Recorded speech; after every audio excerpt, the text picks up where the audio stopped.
In the city of Enugu lived a woman named Grace, a woman whose stinginess had become legend. They call her Akagom, stingy fingers, because once money entered her hand, it never came out again. Grace wasn't just stingy to others, she was stingy to herself. In fact, if stinginess were an Olympic sport, she would have won gold, silver, and bronze at once. Her underwear had seen more years than democracy itself. 20 long years of elastic rebellion and faithful stitches. And yet, Grace was rich, filthy rich. She could buy a private jet if she wished, but she preferred to live like a church rat. One time, a kind woman mistook her for a beggar and gave her 10,000 naira to buy new clothes. Grace accepted the money generously and locked it up in her saving box. She didn't trust banks. Bankers are trained thieves in suits, she often said. Even armed robbers once broke into her house and left her some money out of pity. One evening, her cousin, Linda, appeared at her gate, weary and broken. "Sister Grace, please help me," she sobbed. "My parents' houses are gone. My siblings squandered everything.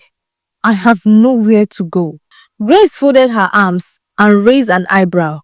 "Suffering is a good teacher," she said coldly. "It teaches people not to waste." Still, she allowed Linda to stay, but under strict condition.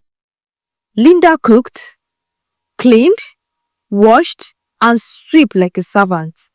She endured it all, hoping one day Grace would open her hands, just once in generosity. But Grace's hands was not one that opened easily. One morning, Linda clenched her stomach dramatically. "Oh, Sister Grace, my head, my chest, my stomach," she cried. "Doctor said I need surgery. If I don't get 2 million naira, I will die. Grace, please." Grace eyed her quietly. She said, disappearing into her room. Moments later, she returned with a cup of water. "Drink this holy water. It healed me of typhoid in 1998. Linda stared at her speechless.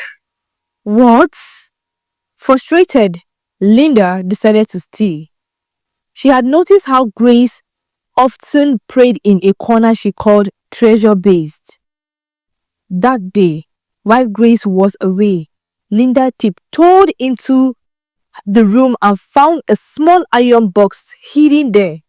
It was locked with heavy padlock. Her heart raced.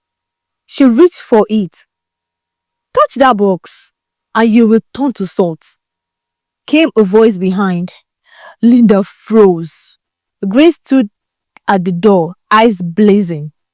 "So you eat my rice, use my soap, and still want to steal from me?" she shouted. Grace threw her cousins out that day. The whole neighborhood watched in shock. Many had believed Linda owned the mansion that day. Grace proved them all wrong. From then on, people respected her and feared her. A man once came begging, "Madam, I haven't eaten in 2 days," he said pitifully. Grace looked him over. Slowly. 2 days? With that stomach, my friend, hungry is trying to help you lose weight, and you are fighting destiny. The man walked away embarrassed. After that, no one dared beg at Grace's compound again. But even the stingy can't hide from love. A new neighbor moved in, Daniel, tall, dark and handsome, with a calm smile that could melt iron.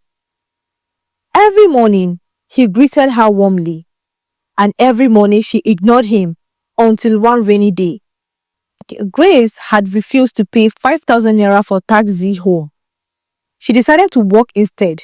Drenched under the storm, Daniel saw her, stopped his car, and offered her a ride. He saved her 5,000 naira. What started as friendship grew into love. When Daniel finally proposed, Grace nearly fainted. "You want to marry me?" she asked, blinking fast. "Yes," Daniel said with a smile. "Even stingy people deserve love." When Grace's family heard that she was getting married, they saw it as a jackpot. Her uncles drafted a bride price list so long it could reach the next village. 20 crates of malt, 5,000 tubers of yams, 500,000 for elder sitting allowance, 100,000 for women's refreshments. Grace's eyes widened. "Are we feeding a wedding or running a political rally?" Her uncles laughed. "That's tradition, and he has to pay." On the wedding day, the compound overflowed with guests, food, and music. But as Grace passed by, she overheard her uncles bragging about how they would chop her money today. That was her breaking point. Before anyone could react, Grace stormed to the elders' table, grabbed a spoon, and started eating the food herself, straight from one cooler to another. She mixed egusi with fried rice and swallowed goat meat, and ignored the crowd as they gasped. When she was done, she stood up, her belly round as a drum. "My uncles think they can eat my money. Never. I only owe them what's on the list, not this food." The crowd erupted in laughter. Her uncles hid their face in shame. But Daniel sat quietly, his smile fading.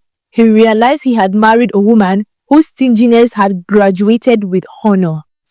Living with Grace was like living under dictatorship. She cooked once a day, counted grains of rice, hid sugar cube under her pillows, rationed toothpaste. "Daniel," she'd shouted, "I had 2 flushes. What exactly are you flushing twice?" Daniel sighed. His laughter disappeared. He stopped inviting friends. Life became a prison of penny pinching. One day, Grace fell ill but refused to see a doctor. "Hospitals are scam," she said. "Warm water will cure me." 3 weeks later, she recovered. Her first thought was her money. She rushed to her father's mansion, dug up her hidden box, and screamed. The box was filled with dust and termites. Her millions were gone, devoured. She fell to her knees. "Jesus, my money!" she cried, clutching the crumbling notes. When she returned home in tears, she found Daniel's mother sitting in the living room with another woman. "This is your husband's new wife," the old woman announced. "Since you have decided to turn this house into a hunger camp, I brought him someone who can feed him." Grace stood froze as Daniel sat down to eat, smiling. The smell of egusi soup filled the air. She felt her world collapse. Money gone, husband gone. She fainted. Grace woke up hours later in bed. Trembling Daniel sat beside her. "Where is your wife? Where is your new wife?" she whispered. He frowned. "What wife?" "Grace, you were dreaming." Her heart pounded. She rushed out of bed, grabbed her keys, and sped to her father's mansion. She dug up the box and screamed.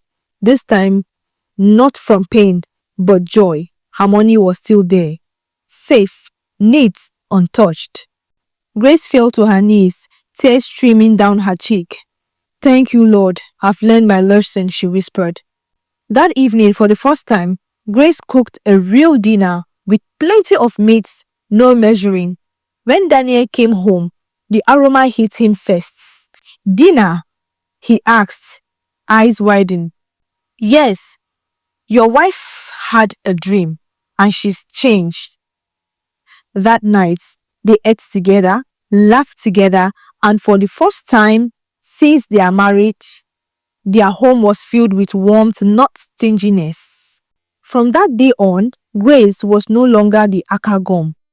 She became Grace the Giver, a woman who finally understood that money locked away is as useless as dust.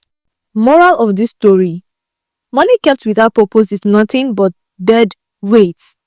Stinginess may fill your purse, but it empty your heart. True wealth is not in what you keep, but in the love, laughter, and kindness you share. Thank you for watching this story to the end. Don't forget to like, subscribe, and share. See you in my next story. Bye bye.